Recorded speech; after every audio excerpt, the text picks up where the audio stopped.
right, let's do a recap, okay? First days back at work for 2025, right? So on Monday, we will return to school. However, there was a 2-hour delay that eventually turned into a full day, right? The roads were slick. They were concerned about black ice.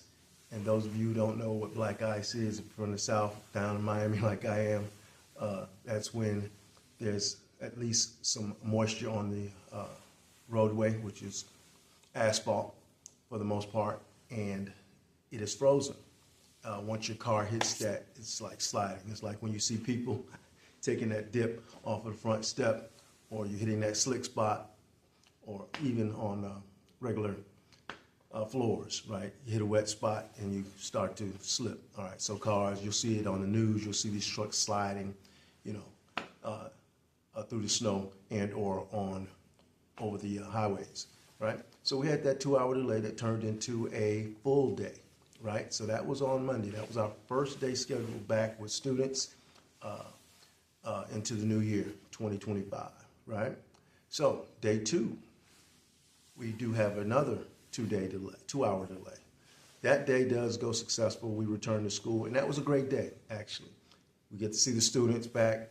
I'm an ISS instructor. This is the day in the life of ISS. And so you get to see the students. Happy to see them back. Before they left, I said, be careful.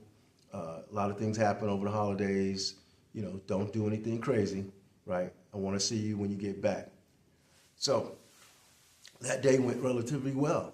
Not many students in ISS, if any. However, by about lunchtime, what happened was, because at the end of the year, or our last days in school in December, before we went on the winter break, these students happened to be in the hallways with their antics, and the teachers caught them running around, pranking and doing different things, playing horseplay, and assigned them lunch duty, right?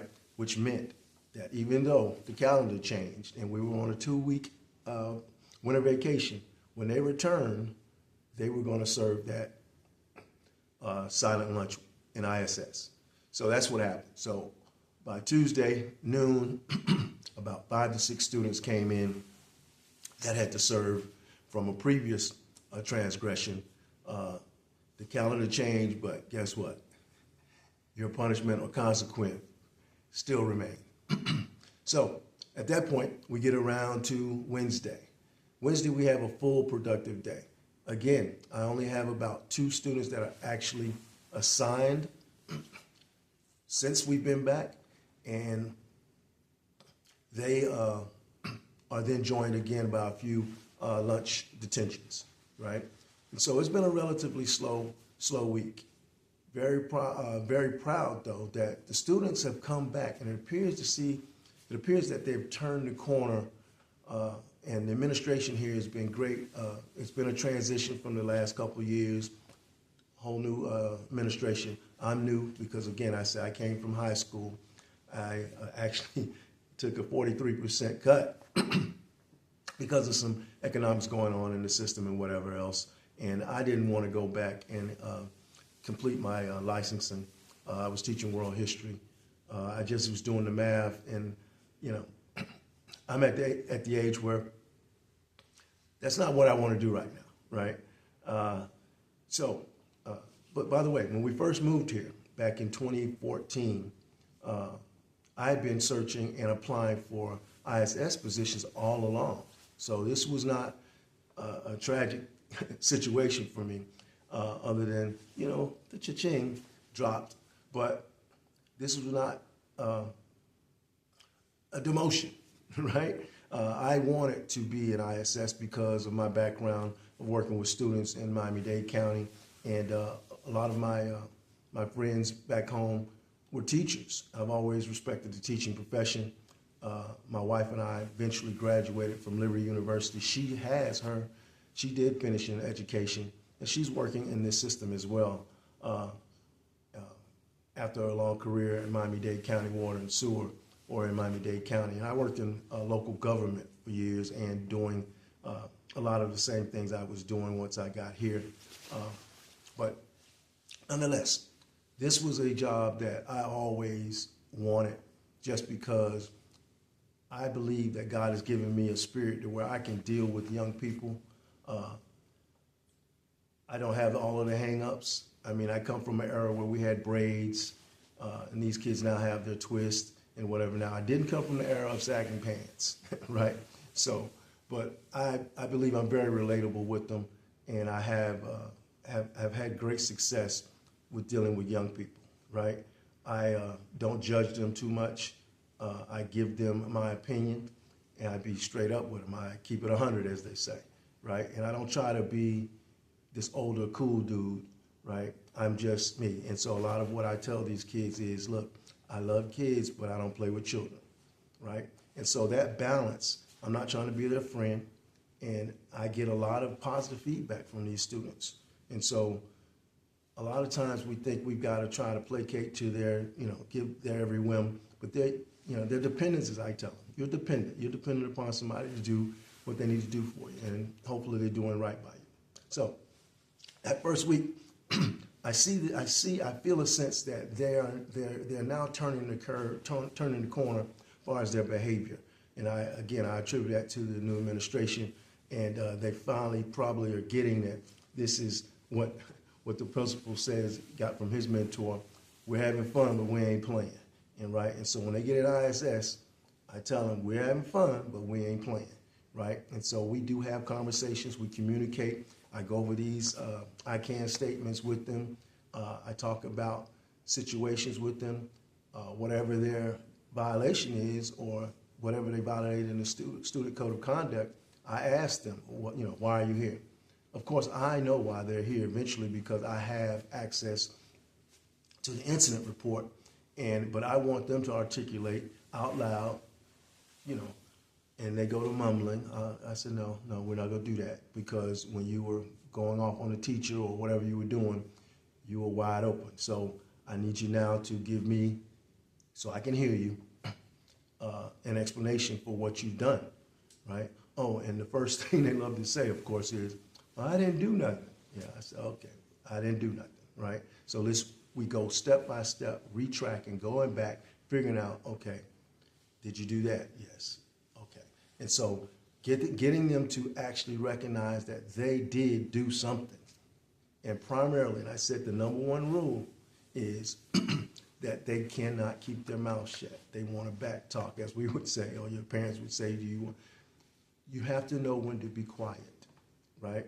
And it's difficult for them. And you can see it all in their body language. Even if they're trying to be quiet, they're squirming like a worm on a hook, right?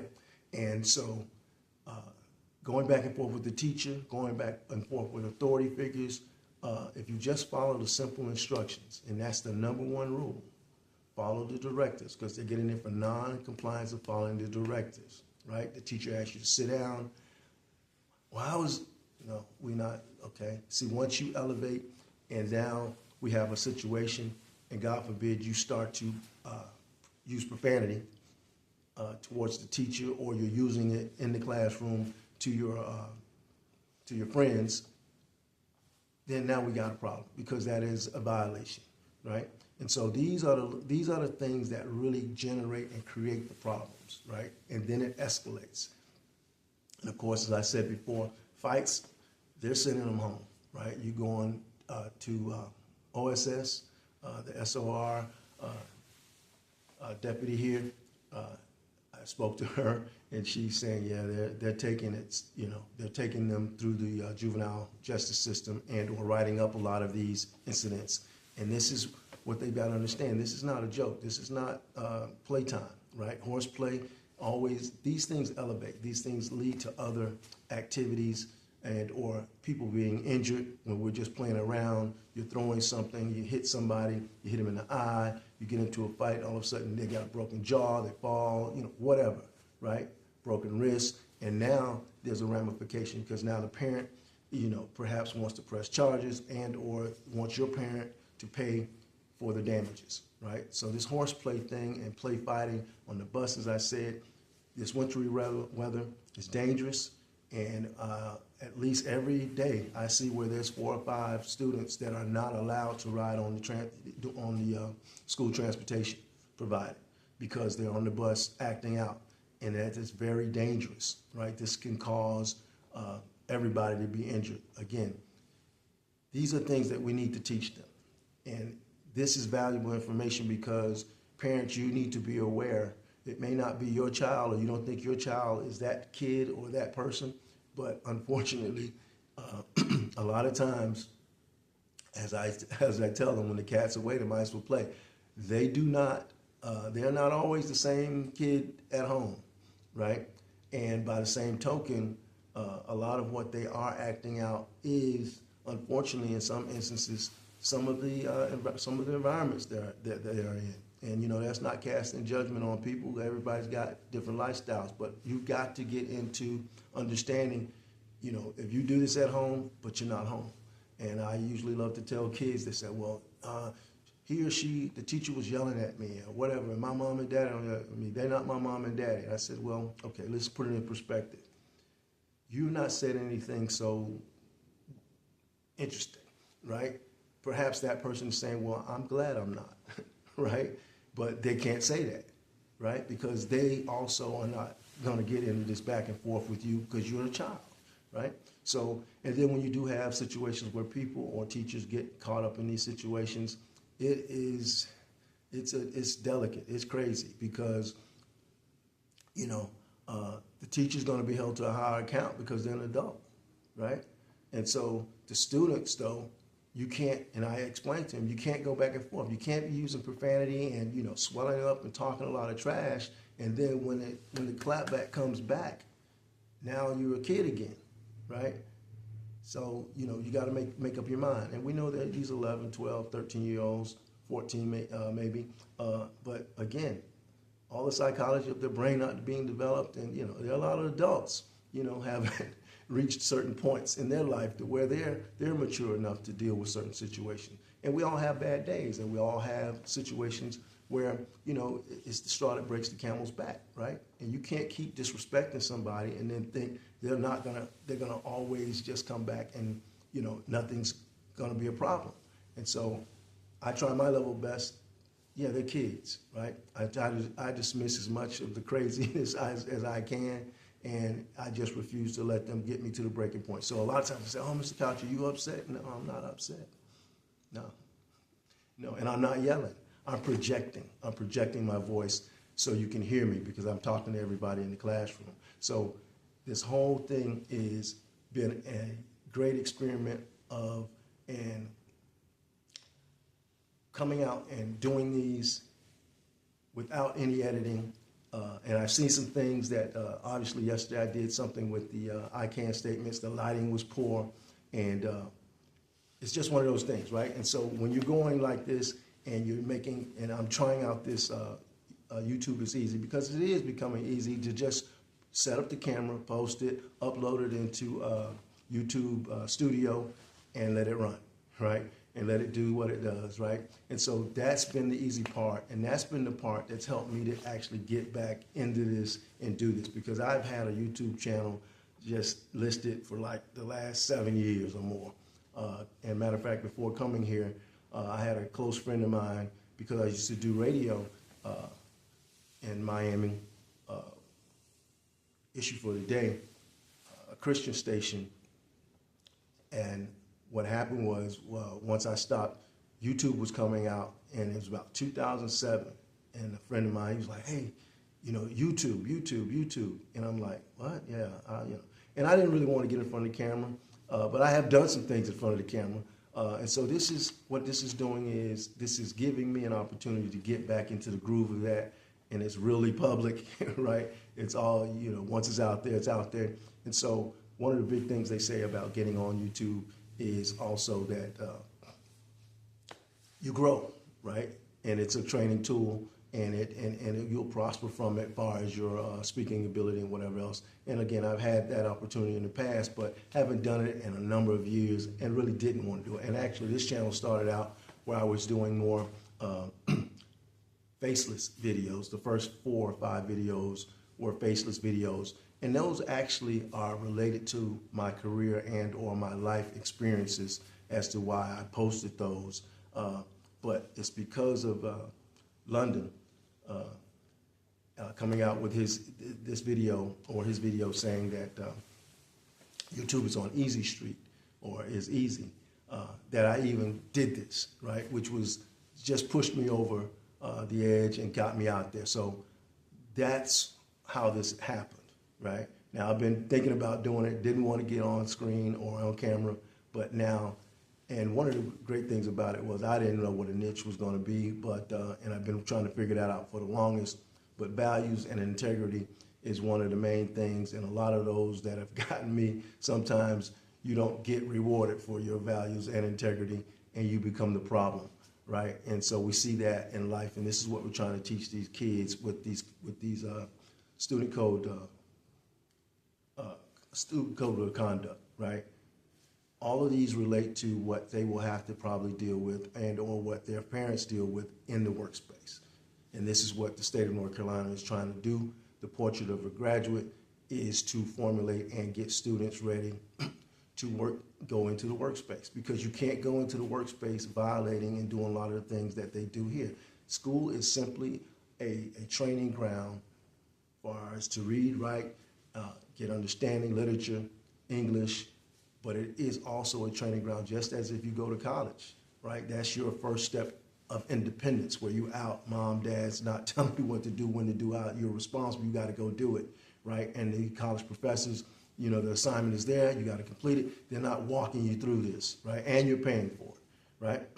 So the state of North Carolina has, I believe, is doing a great job in trying to getting students on a path, because there's some other videos that I'm going to do that I usually try to incorporate when they're in ISS, to get them to understand that, you know, the time that we're living in right now is they're not going to need you, right? AI is coming, but you need to be prepared for this coming work environment, right? And if you're not prepared, then you'll be obsolete.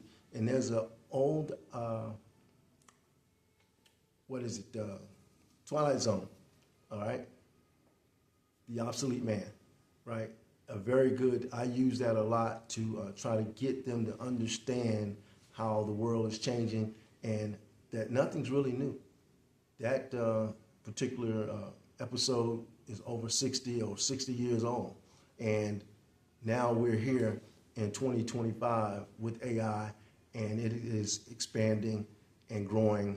And now we even can have our glasses. I told them a few weeks ago, or I tell them constantly, the last couple of years I've been in school teaching or with students, that this cell phone will become obsolete in a few years, right? And by that time and I usually tell them by the time they double their age, if they're 11 or 12, or by the time they're 24 or whatever, if they have a family or if they have kids, your kids are going to be looking at you the same way you look at your parents. Because this whole cell phone thing may not even exist. They'll be way more advanced. And we now know that they have glasses. Ray-Ban has a glass that videos, right? And so a lot of things are happening, right? And so this is the point, right? If this is valuable, if your children are valuable, and they're our most valuable resource. That's why teachers have been important for a long time. Yes, they're underpaid, they're frustrated, they're aggravated, and it's not fair, and they don't work. Yeah, they're off summers, but there are a lot of days that they're off. And most teachers, a lot of the percentage of the teachers have to have a second job, a part-time job, right? Because you're on a 10-month pay period, and you can have those checks spread out over 12 months, or you can have some of your own funds diverted into an account or savings to cover those 2 months or 2.5 months out of school over the summer. So it's a rewarding job, and one of the major things that always attracted me to it is just the appreciation that I have and had for coaches and teachers. They are probably the most important outside of your parents, right?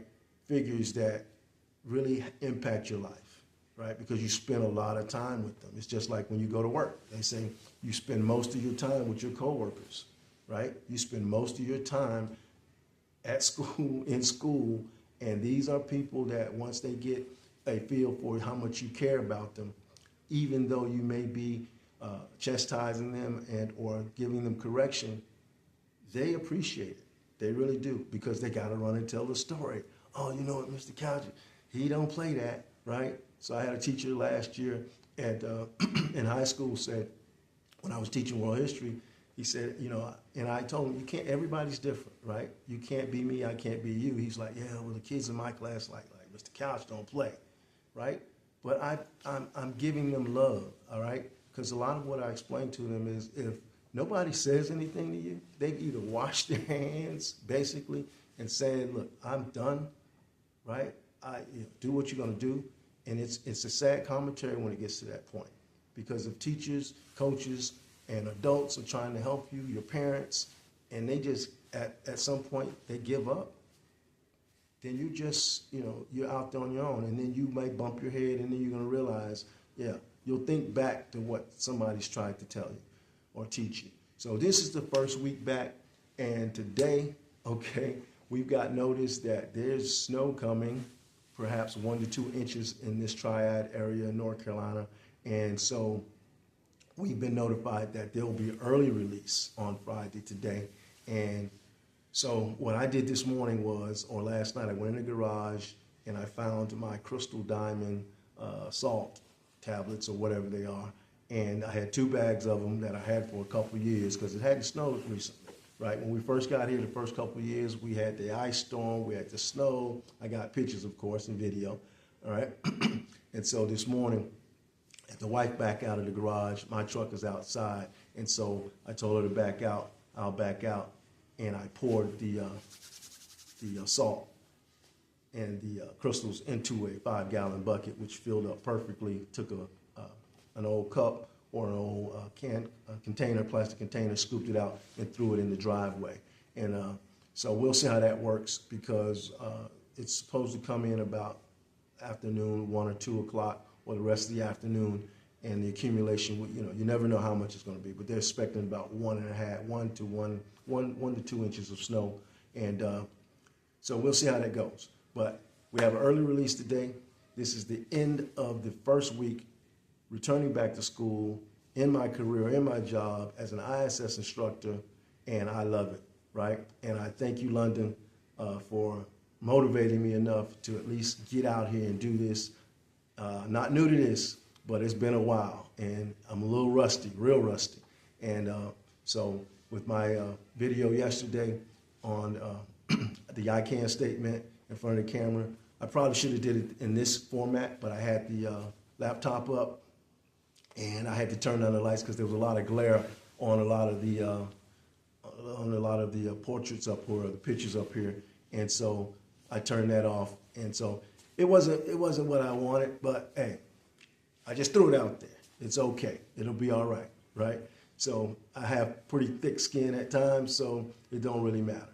And when I was in politics, they said it was, you know, the only thing worse than bad press is no press. All right? So God bless you, and I'll see you later. But, let me say this. On my ride to work every morning, I listen to Leroy Thompson, right? Money Cometh Now, right?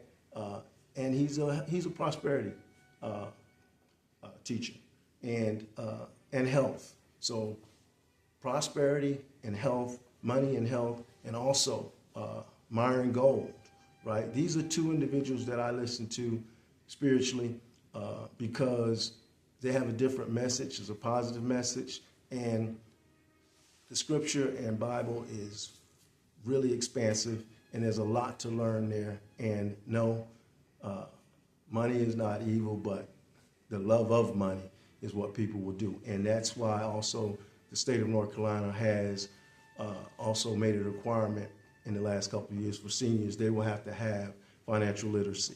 And that is something I did touch on and teach a little last year. That was part of the world history and or social studies curriculum. And so I'll be getting into that as well. So thank you. God bless. Have a great day. And I'm going to go home this weekend and do some more videos and post those.